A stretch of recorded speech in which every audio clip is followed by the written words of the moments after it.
Hey guys, welcome back. If you're new here, my name is Becca and today I'm going to be recommending some quick reads that are perfect for readathons.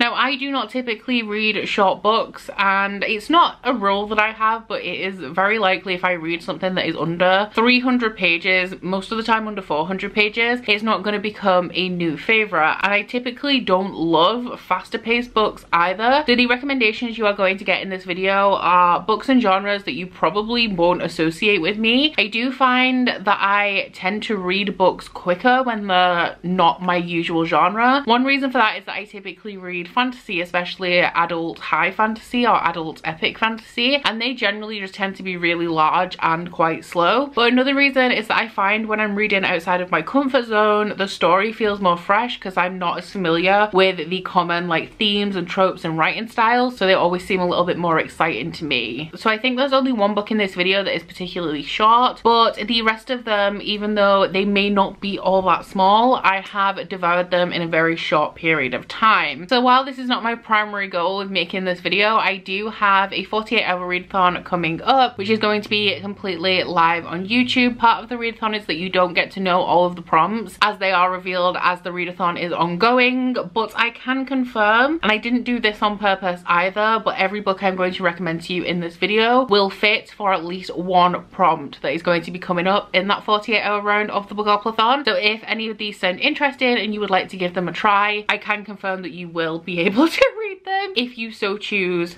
during my readathon. So we have 6 recommendations in this video. I'm going to kick off with 2 that are quite similar. The first one is Long Way Down by Jason Reynolds. This is a young adult contemporary that is told entirely in verse. I don't typically read books in verse. I don't particularly like poetry. Don't read a lot of contemporary, especially young adult, and I would recommend listening to the audiobook while you read this, and audiobooks are also something that I don't listen to a whole lot of. But I find when reading books in verse, the whole process is just much more enjoyable if you listen to the audiobook at the same time, and the audiobooks are often narrated by the author of the book as well, which is cool. So this is a little bit of a hard-hitting one, and it is about a young man, and I think it's his brother, has been shot and killed, and he gets a gun and he's on his way to go and kill the person who killed his brother, and he gets into the lift in the apartment block where he lives, and as he is going down the lift, somebody gets on at every floor, and that's all I can really say about it. I really liked this, and I liked how everything came full circle at the end. It was just generally a really enjoyable experience reading along and listening to the audiobook. I did read this for the last 48-hour Bookathon, so I can confirm it is easily done in a readathon, and I think even though it's not like incredibly small because it is in verse, I think the audiobook on normal speed is only around 4 hours as well. The second one that is very similar to that one is The Black Flamingo by Dean Atter. This is another young adult contemporary that is told in verse. This one is a little bit thicker, but once again I listened to the audiobook at the same time as reading this one, and this one is about a young black boy growing up in England who is coming to terms with his sexuality, exploring his sexuality, and also trying to get into the drag scene. This one I enjoyed a lot because it's kind of like this boy's life story, and it can be quite humorous in parts, it's emotional in parts, but generally I would just say that reading books in verse while listening to the audiobook is a really enjoyable experience because they're in verse. They're not very long, they don't take up too much of your time, and they're interesting because it's a different format, you know, it's a nice change of pace if it's not something that you usually consume. For all you romance fans, we have the shortest book on this list, which is Desperate Measures by Katie Roberts. This is the first book in the Wicked Villain series. This is the shortest of the series. The others are a little bit closer to 300 pages, I think. This one is 213. But the Wicked Villain series is kind of like Disney retellings in modern day, but like a fictional city called Carver City, and they are retellings of Disney stories if the hero or heroine fell in love with the villain as opposed to whoever they fall in love with in the actual movie. So the first installment in this one is Jasmine and Jafar, and Jasmine's father is like a territory boss, and he doesn't treat his daughter very well. Her only value to him is in who he can sell her her to as a bride, and she is arranged to be married to Ali, who is Aladdin. Now Jafar is also trying to claim some territory for himself, so he kills Jasmine's father, and in claiming the territory and everything Jasmine's father owns, he also claims Jasmine. Now fair warning going into this one, it is a BDSM romance, I believe the entire series is, and this one in particular is a consensual non-consent romance, so there's like non-consent role plays in here with safe words and stuff. I can honestly say that this is the best smut that I have ever read. It is explicitly erotic, there's a lot of very explicit sex scenes in here, but the chemistry between the two characters just really had me flicking the pages. The smut was on point, and then when I went into this, I was expecting the romance to be good, but what I wasn't expecting was it to also have a really strong self-contained plot. It does lead into the other books in the series a little bit, like some of the characters that are going to be introduced later on in the series are mentioned. It could stand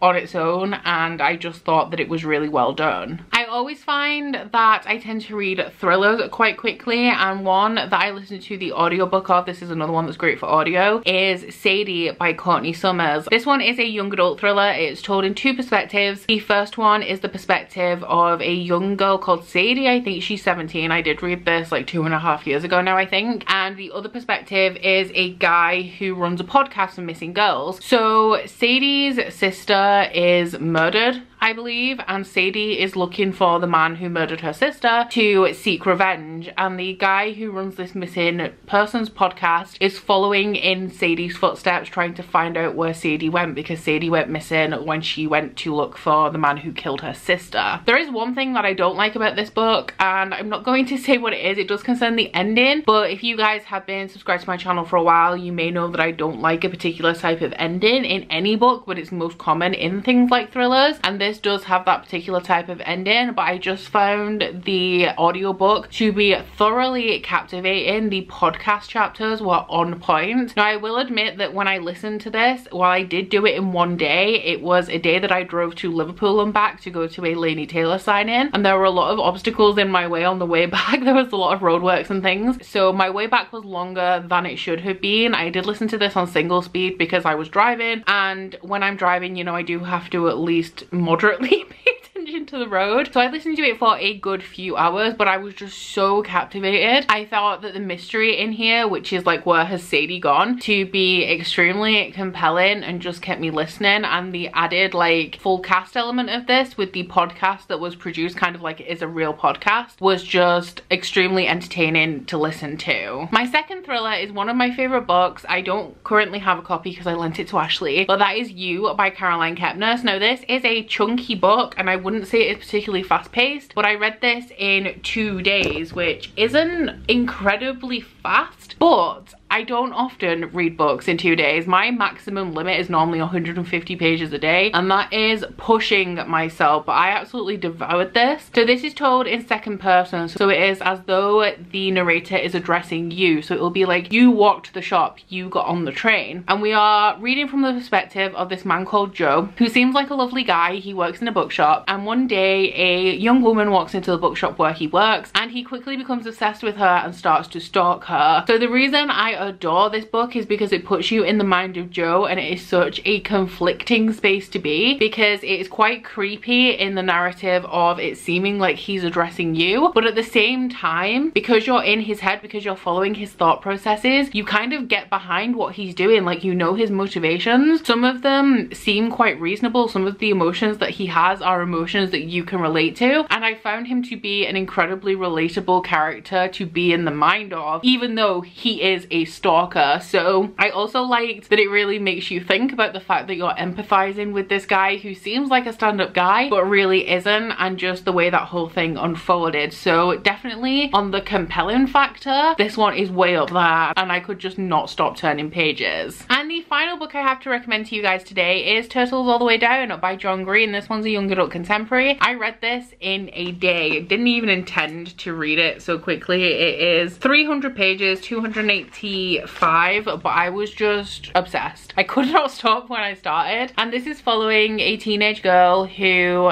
accidentally ends up investigating the disappearance of a billionaire, and there's a 10,000, I think, 100,000. There's a $100,000 reward for finding out where this billionaire is. And while she is doing this with her best friend, she meets the billionaire's son. So that is kind of the plot of this, but what this book is actually about is anxiety. So I would say it is extremely triggering on that front, and it is actually quite triggering in the descriptions of like triggers and also like anxiety and OCD behaviors. So we have this plot going on, but it is really about the main character Asa and how she's trying to do the best she can. She's trying to be like a good friend, a good daughter, a good student, but her life is also almost controlled by her like anxiety, OCD and thought spirals. I really love this story for the mental health rep, and I just really felt for the main character throughout some of this. On top of that, I just find John Green to be extremely readable. Say what you want about his books, yes, a lot of them aren't the best. I loved his older ones at the time that I read them. If I read them now, probably wouldn't enjoy them as much, but this was his newest release at the time. I think it actually still might be his newest release, and yeah, I just find his books to be so easily readable, really compelling, and this is a really good one on top of that as well. So there you have it. Those are 6 book recommendations that are perfect for readathons. Please let me know down in the comments if you have any recommendations for books that you've read really quickly that you think I might enjoy. But aside from that, please don't forget to like this video if you liked it and subscribe if you wanna. If you head into my description box, you'll find a link to my Goodreads, Instagram and Twitter if you'd like to follow me on any of those, as well as a link to my Bookish Candle website, the Instagram for that, and 10% off discount code. But that's it from me today, guys. Bye! Oh, you bite your friend like chocolate. You say you'll go where nobody knows, with guns hidden under our petticoats. We're never gonna quit it, no, we're never gonna quit it, no.